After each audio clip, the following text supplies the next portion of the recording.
Riverside.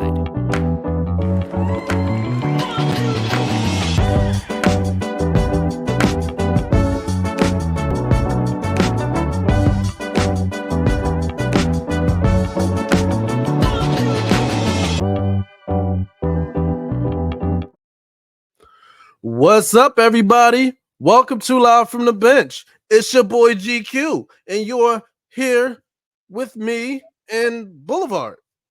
Yeah, I'm here.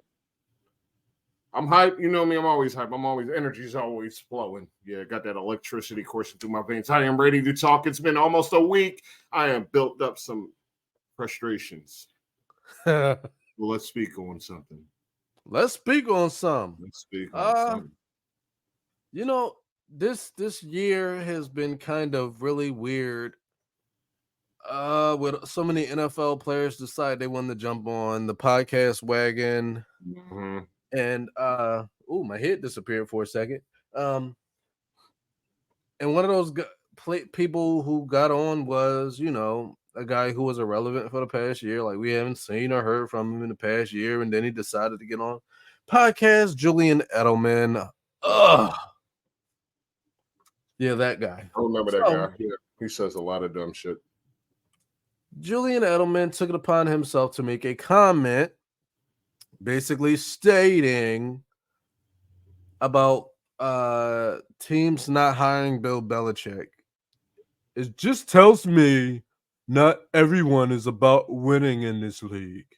Any team that brings him in instantly gets 35% better because of the amount of knowledge he knows. Now, well, that's comedy.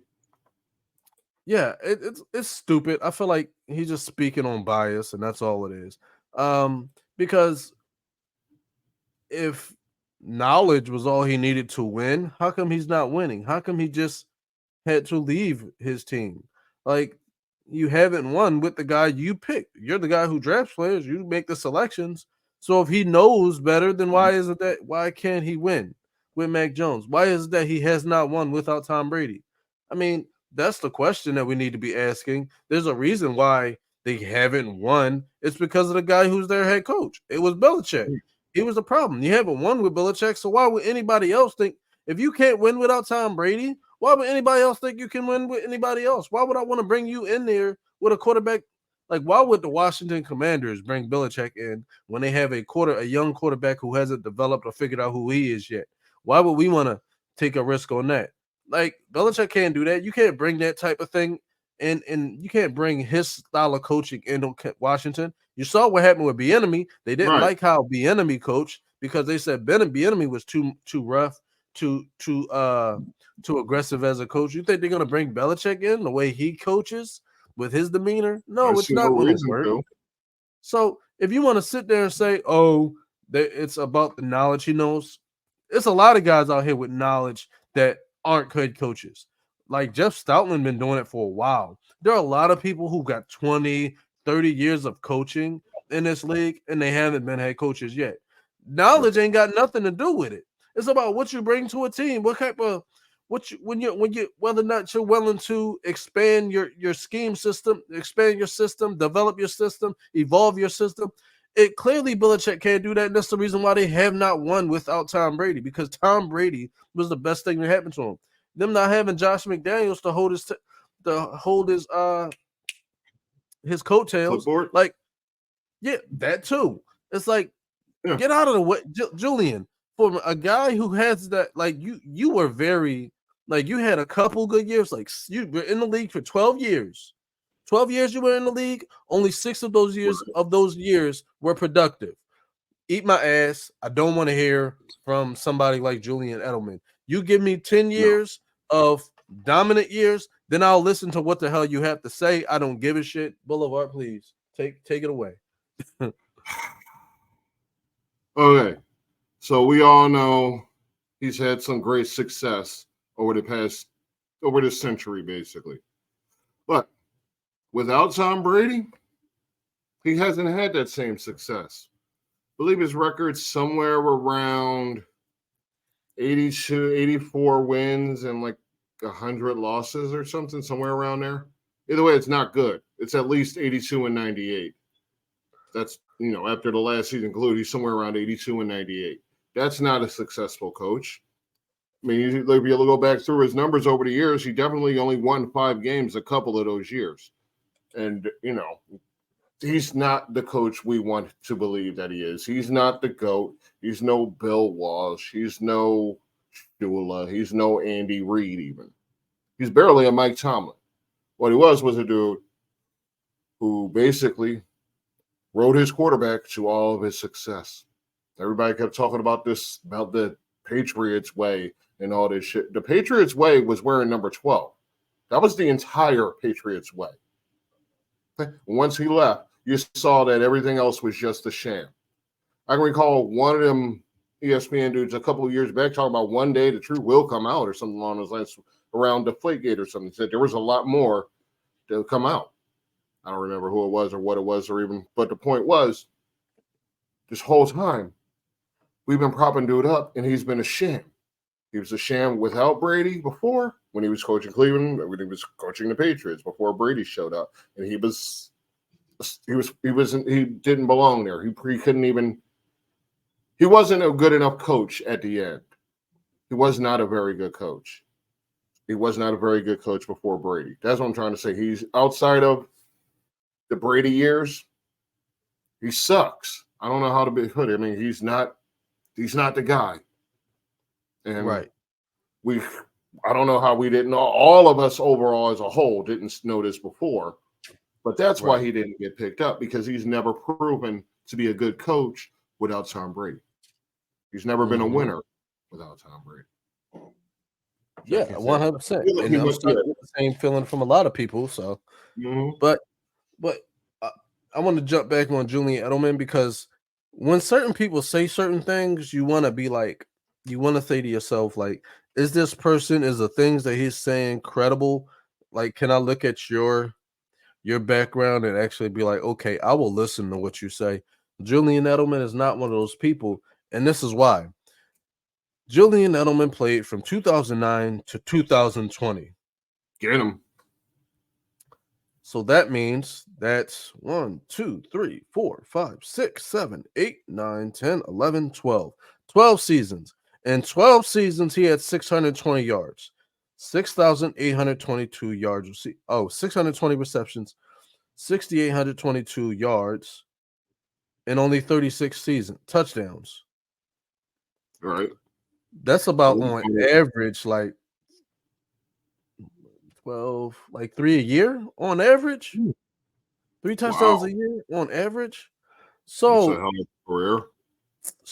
basically, I look at this and, like, his rookie year, 37 receptions, 359 yards. He started 7 games. He played 11. Yeah. 1 touchdown. 2010, his second year, he played in 15 games, started 3, 7 receptions, 86 yards, no touchdowns. The 2011, started 0, played in 13, 4 receptions, 34 yards, no touchdowns. 2012, played in 9 games, started in 3, 21 catches. He regressed from his rookie year. 21 catches, 235 yards, but he had 3 touchdowns. 2013, he played in 16 games, started in 11. This is where he broke out. He never had a better year than this. 105 receptions, 1,056 yards, 6 touchdowns. And that's still ain't great. I mean, all those numbers didn't add up to much. Yeah, it didn't. It means you just got a lot of passes thrown to you, but didn't do much with it. Right. No yards after catch, really. Disappointing. Right. And in 2014, he played in 14 games, started 13, 92 receptions, 972 yards, 4 touchdowns. 2015, played in 9 games, started in 9 games, 61 receptions, 692 yards, 7 touchdowns. Damn, that was his best touchdown scoring year of his career. And he finally got over 10 yards a catch. 2016, he started in 13, played 16, 98 receptions, 1,106 yards, 3 touchdowns. Right. And then he had a couple more years where he was pretty mediocre. But he had in 2019, he had 100 receptions, 1,117 yards, and Hmm. 6 touchdowns. Damn. Still ain't get touchdowns worth shit. Boy, Yes, never really like seen the end zone. That's kind of a tragedy. He was a slant boy.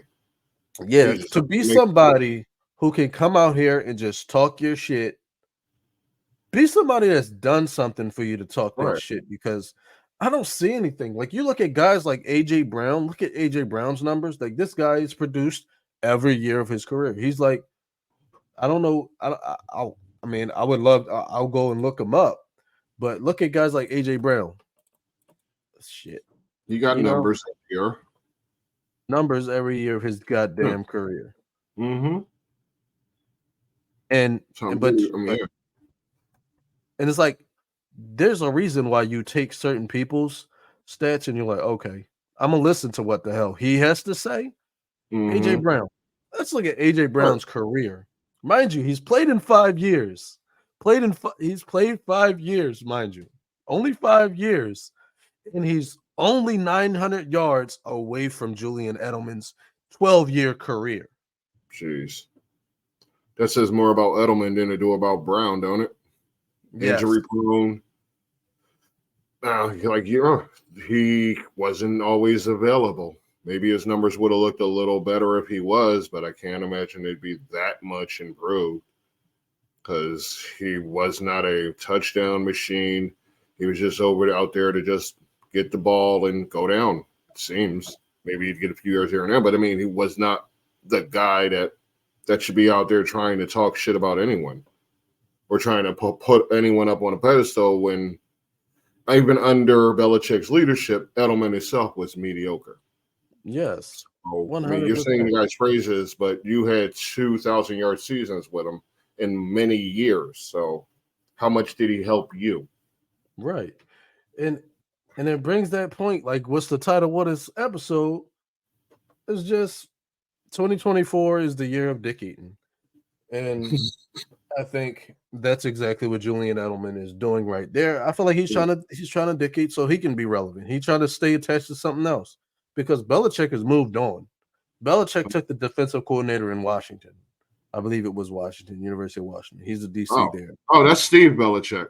Oh, that was Steve Belichick. Yeah, Oh, Steve Belichick's down there. damn! Steve Belichick got a job before his dad did. I guess that says a lot about maybe him. he wants a year off. Like nobody even considered. Maybe he didn't want a job this year. Maybe. I mean, he's 70 something. He's earned a year off.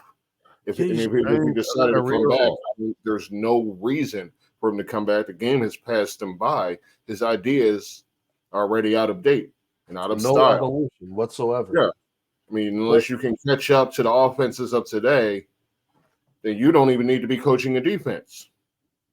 Yeah, and if you want to run a team, then you can't go hire the people that you just had because they failed at it 2 years in a row for the most part.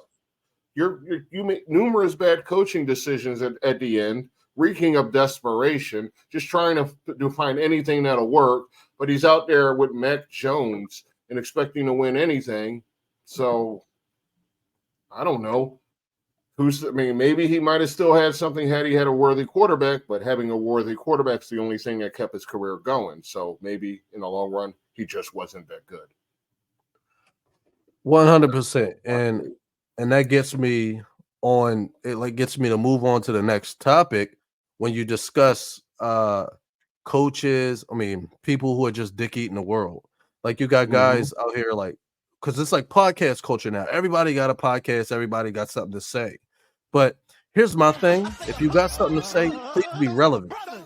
For example, Cam Newton. He was an okay quarterback throughout his career. He's done things to be remembered as a quarterback. But here's my thing. Yeah. If you want to be remembered, continue to do stuff. But what you're doing right now was not it. Like Cam Newton is just every chance he get, he's got something to say. We don't care what you have to say anymore, Cam, because you're not here. We don't care what you have to say about any quarterback in the league that is still doing what they do. Aaron Rodgers played in the league longer than you. He's still here. He's relevant.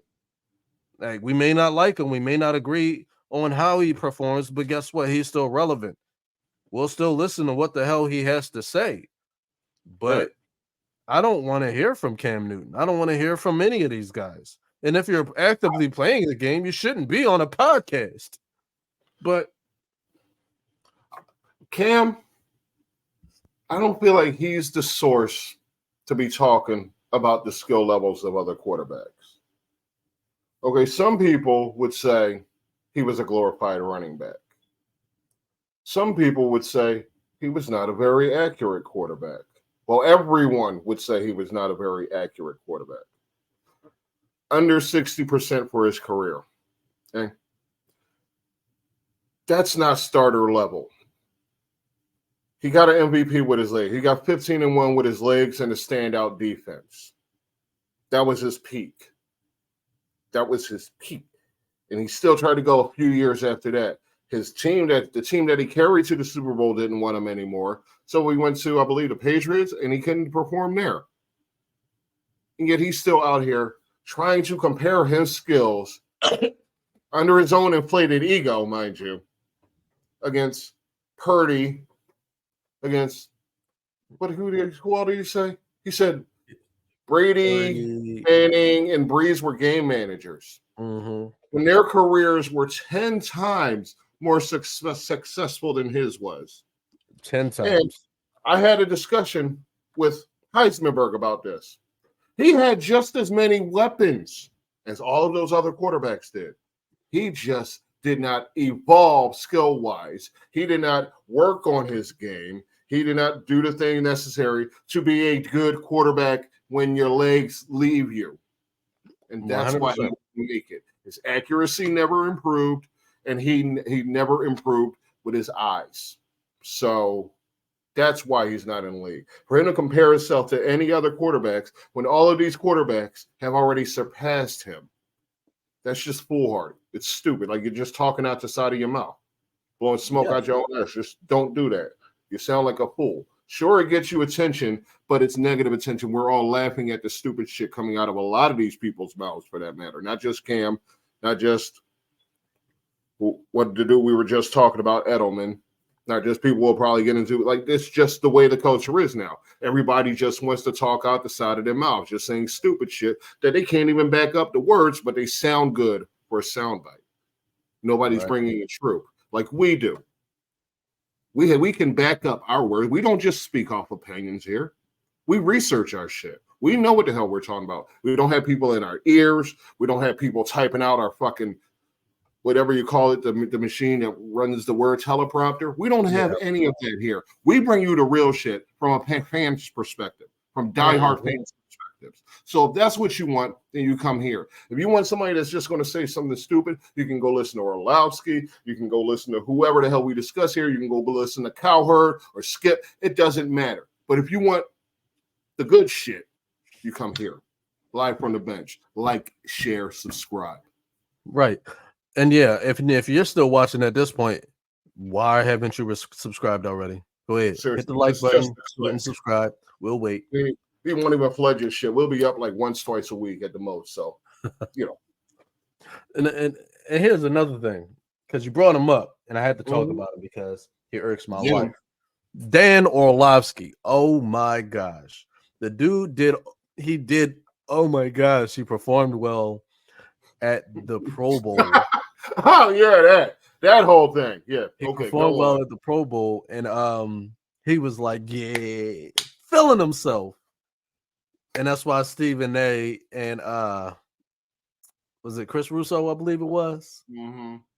Chris Russo let him have it. It was the most beautiful thing ever because I'm 100% one of those people that looks at Dan Orlovsky and be like, stop talking. You should never talk.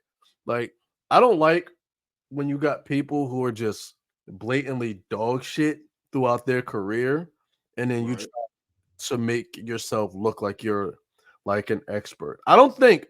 See me, I look at people like Dan Orlovsky and I say, the only reason I know who you are is because you forced a safety on your own hand. Like you did it. That's the only reason I know who you are. Outside of that, I would not know who you are. So if I just saw you and if your name was like Dan Orlovsky, NFL analyst. I would probably have more credence if I didn't know who the hell you was. The only reason I know who you are is because you stepped out of the end zone. I will listen to RG3 before I listen to anything you have to say. I will listen to Boomer Esiamon's racist ass before I listen to anything you have to say. I will listen to Chip Kelly on TV before I listen to anything you have to say. I will listen to Mark fucking Bolger before I listen to what you have to say. I remember that guy. Sam Bradford. I'll listen to him. I'll listen to fucking what's his name? Fucking Christian fucking Ponder. I will listen to him before I listen to anything Dan Orlovsky has to say, because nothing that Dan Orlovsky has to say, because every time I'm sitting there and I'm watching Dan Orlovsky talk out his mouth, all I see is him dropping back and stepping out of the back of the end zone. That's who Dan Orlovsky's forever going to be. When when you're talking in the background, you see it with the faded background, and all you see, it's like a memory. Dan Orlovsky steps into the white line, safety. That's what we'll remember Dan Orlovsky for. Dan Orlovsky, the smartest thing for you to ever do to make you look better is if you step off the damn TV and stop talking. Go find a job, maybe you can redeem yourself and become a freaking quarterback's coach or a scout. Maybe you can help somebody become better than you were. Come back to TV, because nothing you say will ever hold any credence, because all you are forever going to be is the guy who stepped on the white line in the back of the end zone. Rest my kid. When I say, who's the master? You say, so no. Yes, I'm the master. Get him.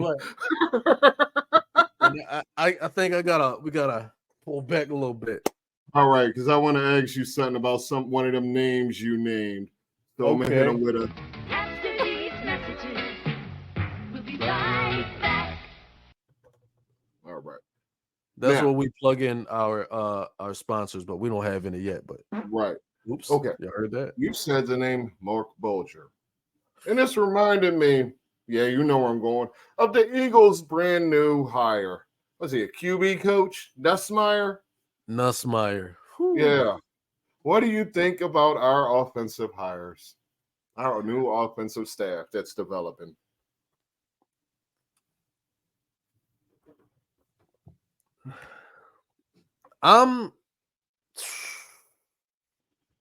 Man.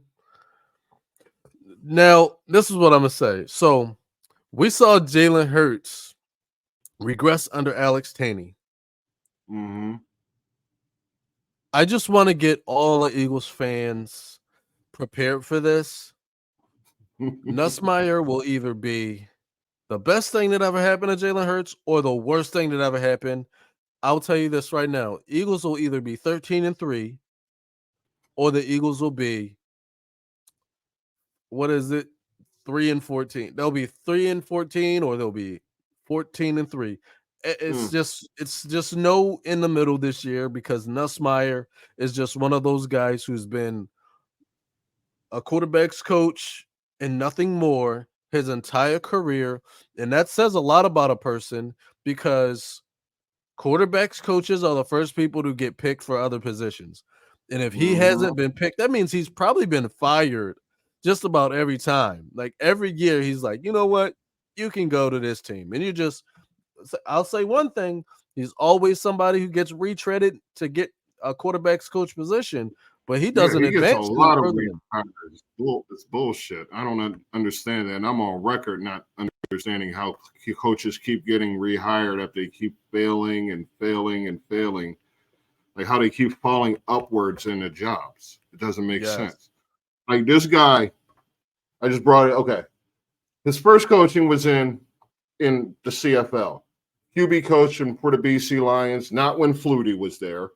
Ottawa Renegades in 2002. Then he went to college, was a QB coach for Michigan State. Remember any Michigan State QBs? No. Okay. St. Louis Rams QB coach, 2006-07. Bolger. Fresno State, 2008. OC and QB coach. I don't know who the quarterback was. Do you? I don't know anybody from Fresno State. Exactly. It ain't David Carr. It ain't David Carr. It ain't David Carr. Okay. 2009 to 11. You remember remember that offense? Remember that QB coach? No. Okay. Alabama, 2012 to 2013. OC and quarterbacks coach. We all know there are no good quarterbacks that came out of Alabama. If you want to say Mac Jones, you're fucking stupid. Michigan, 2014, same thing. OC and QB coach. Anybody? No. Okay. No, I can't think of nothing. Florida, 2015 to 17. Keep in mind, these are not championships. 2015 to 17, OC and QB coach. No? Anybody? No. Okay. Dallas tight ends coach. 18 and 19. Yeah, right. Right. Like, how did you get picked up? How did you become a tight ends coach from there when you've been a quarterback guy your whole time? Who the hell knows? That's Dallas. Then, I mean, obviously it was just a favorite. He was just doing it because he knew the coach or some shit. That's why in 2020 to 2022, he was the QB coach. Yeah, we all know how those seasons went for Dak. The same as every season goes for Dak, except really this season. So, yeah. And this season, guess where that guy was? Coaching Justin Herbert. And I want to make a comment that we all know how that went. Yeah, I want to make a comment that I made the other day about Justin Herbert. It's probably going to piss a lot of people off. Justin Herbert, to me, is the same as Baker Mayfield. Hate me if you want. Throw shade at me in the comments. I will debate you. I will debate you. I will debate you. He is no more special to me than Baker Mayfield is. He is no more special to me than God. I wouldn't even put him on the same category as Tua. And I'm not a Tua fan at all. I'm not a Tua fan. Derek Carr, Dak, Jordan Love. I would put him closer to it's just he's just not good to me. I just feel like he doesn't like Justin Herbert, y'all. Yeah, and it's nothing that Justin Herbert's ever done. I want to see him be successful because he's got a great team around him. But it just comes to a point when it's like when you have such a great team around you, and it's not like he does not have a good team around him. He has all the players in the world. Should have been a team that should have been at least competing for a world title. At least for a division title. Yes, and the fact that they aren't doing that. The fact that they haven't been anywhere since Phillip Rivers says so much about who Justin Herbert is. Yeah, so much. And I mean, at this point, I'm just like about this hire of a quarterback coach that we just picked up. Right, and it's just at this point, why would we even look? Like Justin Herbert's not good, and obviously the quarterback's coach who they brought in. Messmeyer, whatever we want to call him. We'll figure out a name for him. I think I'll end up calling him Sussmeyer because he's really a suspect at the position. Y'all can steal that one. His name is Sussmeyer. Sussmeyer because he's going to be listen, Jalen Hurts. In the only way I'll redact anything I'm saying right now, the only way I'll redact Prescott, anything I say right now, is if Jalen Hurts comes out there, throws 4,000 yards, 35 TDs, and throws under 10 interceptions. That's the only way that Sussmeyer will get any respect from me. Thank you very much. I don't trust Moore, and I don't trust Nussmeier. I'm not confident in his staff so far offensively. And not really so much defensively either, although I like that D-line hire. But, I mean, did we get Caldwell? Who? Yeah, we haven't even finished hiring people on defense, so they're dragging their feet on hires. I'm not convinced so far. Yeah, they're dragging their feet on hires. I don't know what's going to happen because we already know they cleaned house. They cleaned house. Basically, the only guy that's still there is Michael Clay and Stoutland. I'm pretty sure they just hired a new defensive backs coach. He was the secondary coach in Denver, the one that coached Pat Surtain, and they got the safeties coach from Miami, who was a former Eagles defensive quality control. Yeah, that one I don't know about, but yeah. There's nowhere to go but up from here for this development.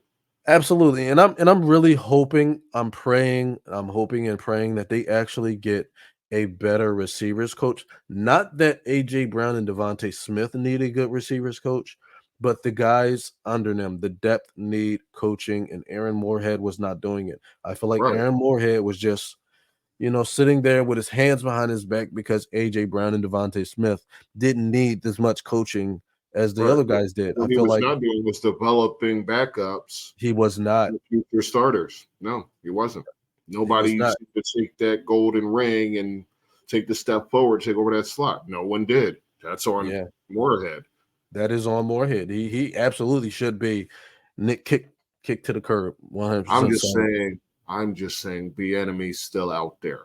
The enemy is still out there, and I 100% believe that the Eagles.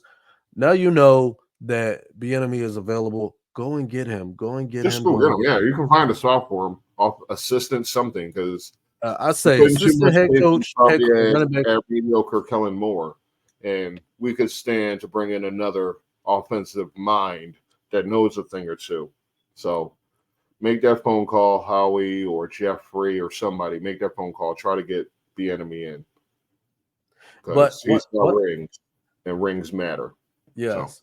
And here's a thought that came across my mind the other day, and I didn't really want to say it because I felt like it's kind of an asshole thing to say, but I'm gonna say ooh, it. Nick Sirianni, him being a lot of people don't like the fact that he stepped into this CEO type role where he has no control whatsoever or no say in offense or defense. mhm.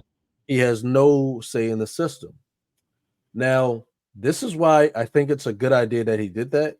Not because it's going to be good for the Eagles, but for the rest, for like at least the next 5 to 6 years, he can take no blame whatsoever Well, yeah, if because it gets out of hand, he's going to have to step up and do a lot better than he yeah, did this year.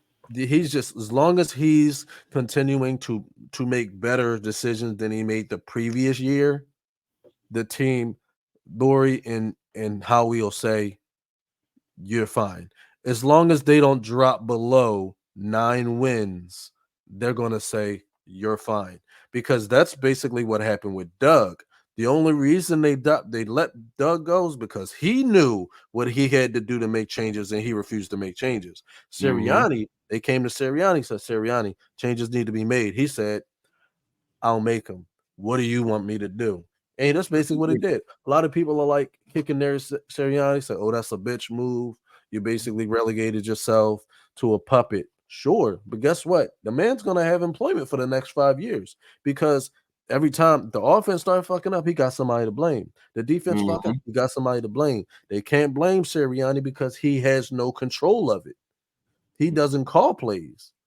So you Maybe think if he'll they go backwards under this new offense, does Sirianni lose his job? If it no. goes down to 6 wins, if they win 6 wins next year, Oh, they win 6 wins. They 100% are a cleaning house. Everybody's no. gonna go. They got Okay. to. Yeah, I They got know. to. I'm just saying. It's like he's not out of the water yet. His seat is still kind of warm. Yeah. He get better. It's gonna be warm. I think it's gonna be warm every year until until the team performs better. I think Right. what he did was a smart thing because now if it's warm, he can't sit there and stand because the dumbest thing he said this year was it's my offense. Brian's just running my offense. That was a dumb Hmm. thing to say, and that almost lost him his job. If he would have said, and at some point, yeah, you got to be like, look, I'm gonna have to sit down and talk with him because this is not how we like. You got to put the blame on somebody. Somebody's got to take the blame because if you're not going to take the blame for him and then you turn around and fire him, I'm gonna be looking at you like you're a piece of shit. Like, why the fuck would you fire me? So that's basically if I was Brian Johnson, I'd be like, bro, I would like no, don't ever call my phone again. Like you just that was some nut stuff. Like you was nutty. That's nutty. Like, but Listen, but moving forward, I think for the best is I feel like he'll be the coach as long as they don't regress too much. He'll still be the coach in 5 to 6 years. yeah, that means And they're doing something right if he's still there. But yeah, I don't have as much faith in the offensive staff. Even after what happened last year, I don't see it improving. I see more regression. Yeah, I can see that. I mean, like there's still too many holes offensively that need to be fixed. There's still depth issues that need to be fixed. So I'm not convinced. I'm not even at this point. I'm not even convinced Dallas Goddard's the guy. I'm really not. So All right, so I was him up actually for a thinking while, about but I'm not convinced anymore. Because I was actually thinking about that. I don't think Goddard's. I think Goddard is a solid tight end. I don't think he's a solid number one tight end. I think Right. Eagles need somebody. They need somebody because Dallas not beating anybody. right. That's the problem. Mhm. Linebackers are getting faster, so he's not getting the separation necessary. I'm not sure he's the guy. Like I said, I think what numbers they are should great, do. and considering the way this offense played this year, he should have gotten better numbers. Let me ask Because you he this: should have been the third option. What? you got a third round pick, right? Mm-hmm. Would you send that third pick to Atlanta for a struggling Kyle Pitts? Absolutely. I would. Absolutely. I would. I would 100%. absolutely give them a 3 for Kyle Pitts. I mean, he's been in a bad situation offensively, and we could do more with him. 100%. Plus, from my knowledge, Kellen Moore likes to use 2 tight ends anyway, so that would be perfect. Yeah. Goddard and Pitts the middle of our field would be safe. We'd be good to go, barring injuries. And then we'd still have to find a slot guy, but maybe we could use Pitts as a slot guy. Who knows? Oh, that'd be perfect. I like that idea. That opens up the defense to do a lot of things. I mean, it opens up your offense to do a lot of things because you run with Dallas Goddard at the tight end, and then you run with Pitts in the slot. That still opens you up. You can still run the ball out of that formation. It's effective. I mean, we're definitely going to have to pick up another tight end though, and another slot guy. Yes, these are necessary things necessary holes that need to be plugged concretely, solid. So I also think they need to put out between, like last year, between Quez and OZ. It's like I wasn't convinced neither one of them was going to be the guy. Quez hadn't showed it yet. OZ had just gotten kicked off a worse team. Mm-hmm. So one thing I give OZ out of that, the one thing I'll give OZ over Quez is just OZ just showed a lot of effort. He showed a lot more effort than Quez, but as far as being receivers go, neither one of them are impressive. No, they're not. Quez 100% showed me that he just didn't know what the hell he was supposed to do. Like he was just all speed, and they kept running them wide receiver screens, and it's just pissed me off. Oh boy, the wide receiver screens. Yeah, they just ran the wide receiver screen door all day. What we looking at for time, y'all? 40 minutes roughly. Okay. Yeah. What else you want to get into? Let's talk about some subtopics that we got going on. Okay. I got here that Patrick Mahomes Sr. was arrested again for a DWI. Yeah. All right. I'll say about this is I feel really bad to be Patrick Mahomes Jr., the quarterback, the Patty. I feel bad to be the Chiefs quarterback because it seems like everywhere he looks, someone in his family is embarrassing him.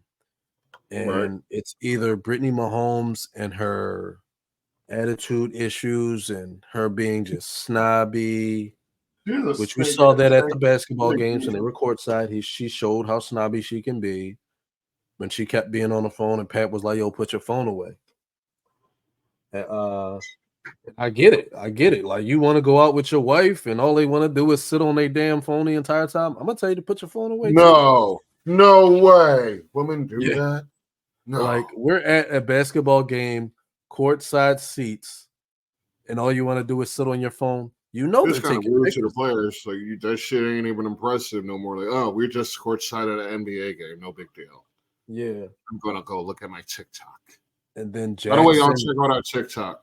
Yeah, we on there. We on the TikTok. See, right Yeah, we here on it. in the little We bio everywhere. under my name. Well, you can't Right here escape. under my name. Right here under my name. See? We're even under your bed. We're everywhere. Watch your Oh, back. We're right behind you. Whoa! oh shit. Got Yeah. him. In addition to Pat Mahomes' dad getting his DUI, which I asked this question, Patrick Mahomes, if your father has this many DWIs, either you tell your dad, bro, you drinking too much, chill the fuck Yeah. out, Yeah. or you say, Dad, I'm gonna get you a driver. Because I know for a fact that every single player, ooh, that's a dog. Every single player that plays the game has is basically has a business in their name. Give me 1 second.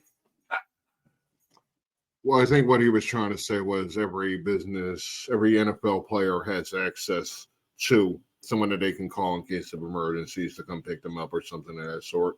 But they also generally could probably, afford at least an Uber or somebody to get them there and back. Just logically, because I mean, if you can't go anywhere without getting shit faced, then somebody has to look out for you. And y'all got plenty of money in that family tree to where you should not be catching DUIs because there were things in place that should be able to stop you from going out drinking and driving home like an idiot. Also, the fact that you should know better at this point. So, I mean, you're a grown ass man with grown ass children. So you should have more self-control than you're showing, especially when it comes to the level of fame that you're currently having. We're seeing you in interviews, we're seeing them talk to you on the sidelines, and you gotta have control. Otherwise, you're just making your meal ticket look bad. Really, the whole tree is making Pat Mahomes look bad by Yes. proxy. Like you're just a giant family of trailer trash, basically. Dad's a drunk. The kid, the one brother's just a straight up idiot. The wife is the dense flake. Like this is a reality show, is what it is. 100%. Like big baller brand all over again. That's the vibes I'm getting from these people. Except Mahomes isn't coming off like a dad proud of his kids. He's coming off of like a dad living the life because his kid made it. And then you got the other two, the wife and Jackson or Jackass. Like they're just riding the fucking wave. There's no reason for them to be on camera or getting any sort of attention or drawing any attention to anything.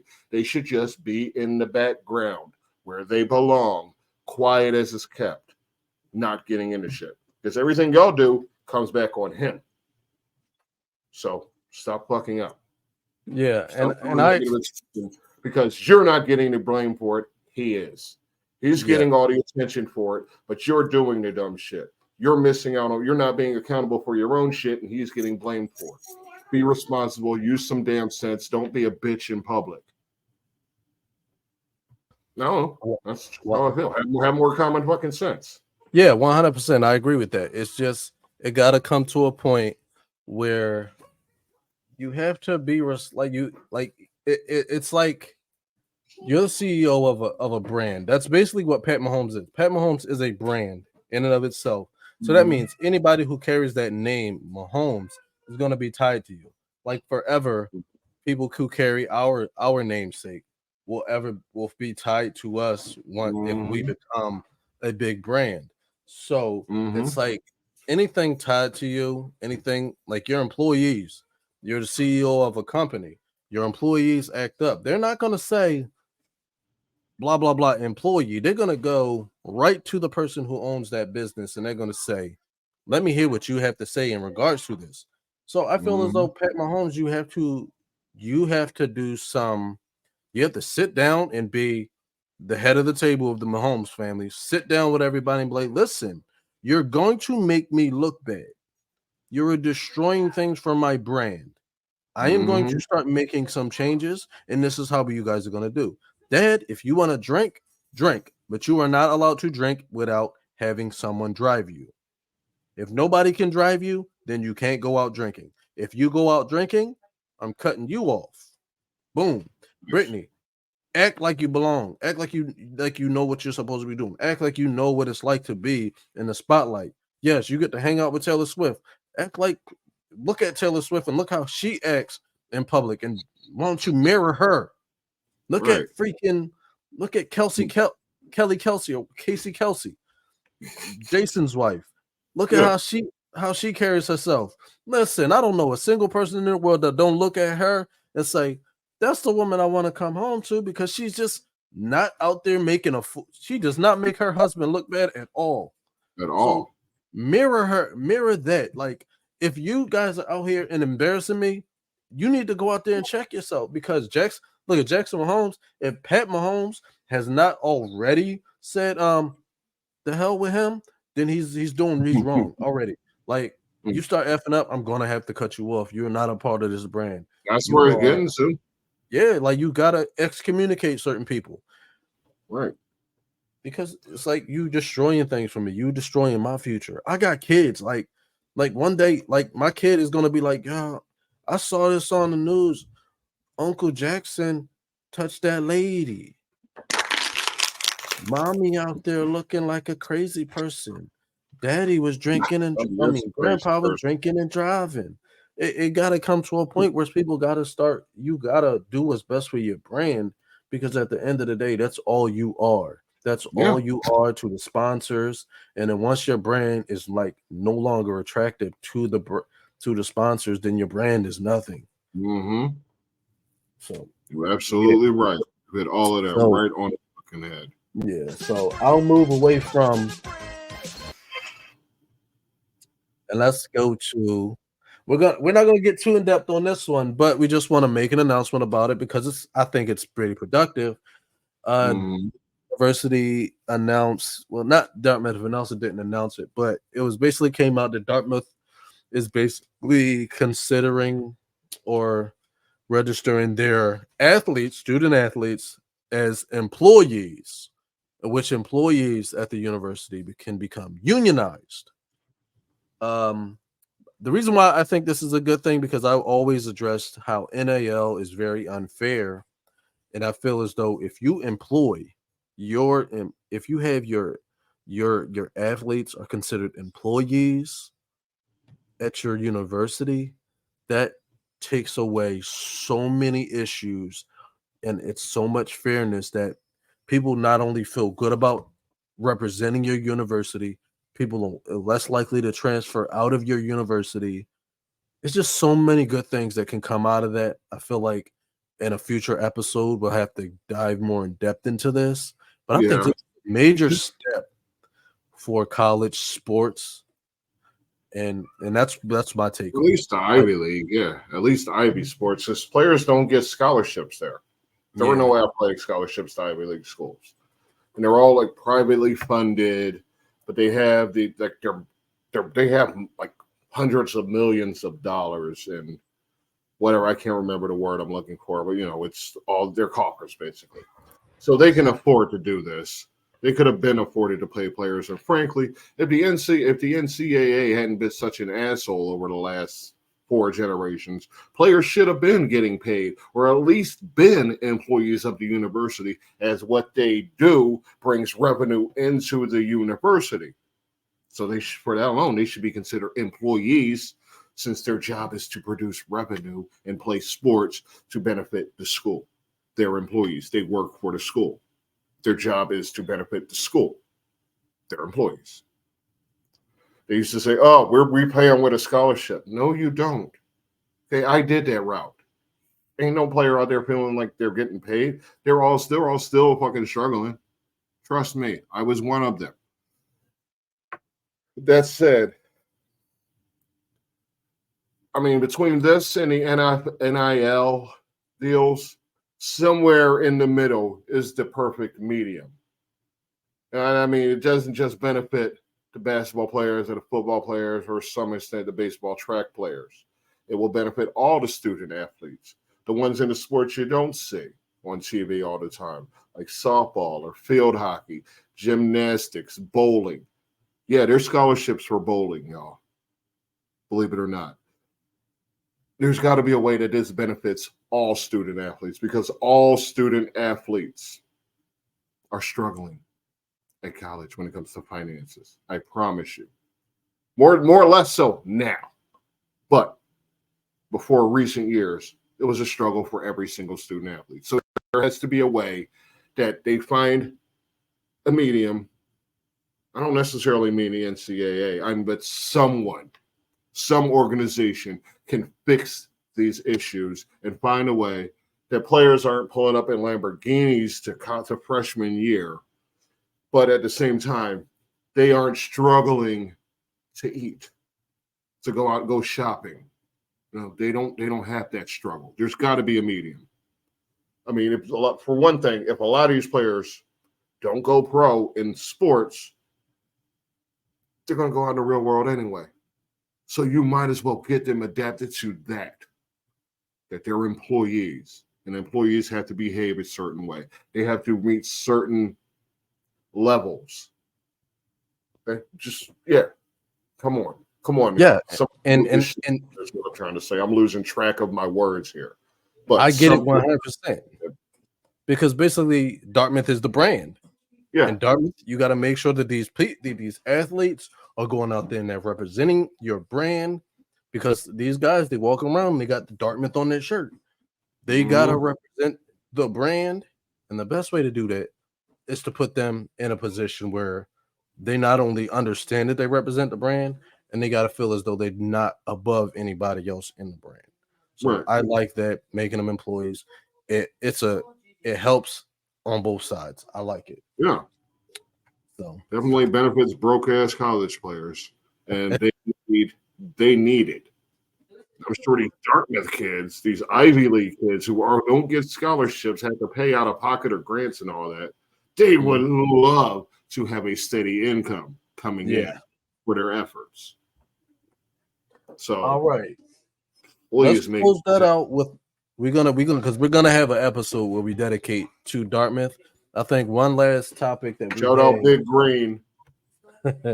One last topic we're gonna discuss is Dwayne Johnson's daughter Ava Raine receiving death threats.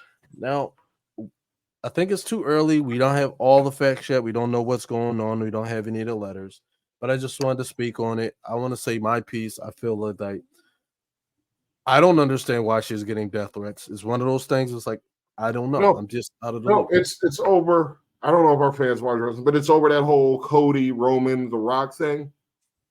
Because fans are a little on the insane side. Yeah. Sometimes. Over passionate. That's what this is.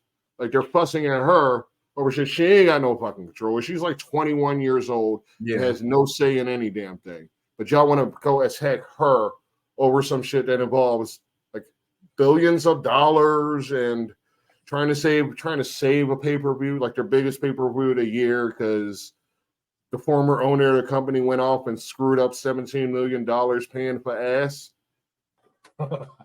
So that's what happened. I mean, yeah, so like to be coming at her, who's just some lowly ass NXT character. That's messed. Y'all messed up for that. That's fucked up. Leave that little girl alone. She don't even know her ass from her eyeballs yet. Leave her the fuck alone. Let her figure her shit out. She ain't got nothing to do with nothing.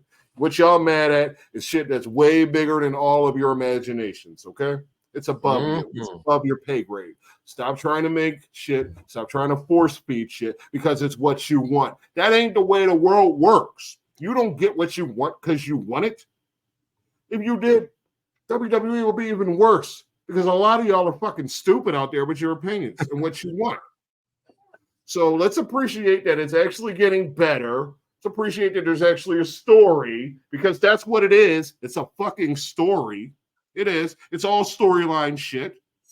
But they want to be all, hey, Ava Raine must die because her dad's involved in a WrestleMania storyline. Shut the fuck up with that. Y'all sound dumb.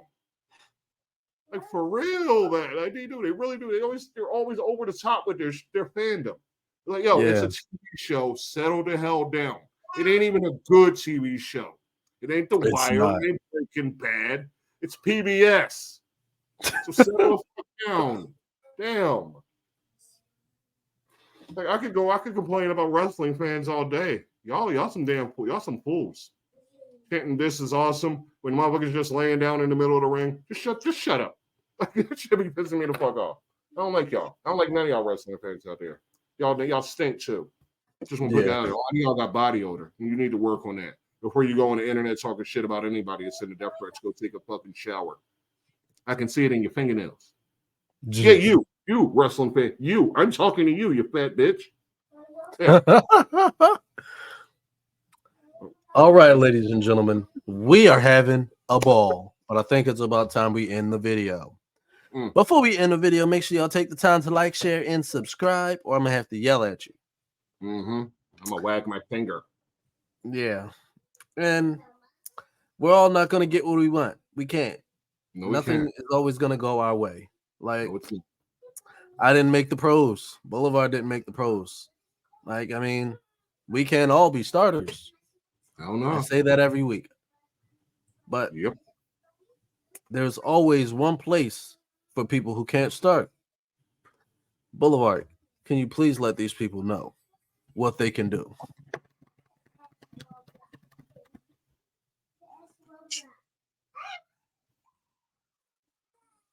I didn't hear you. What you say?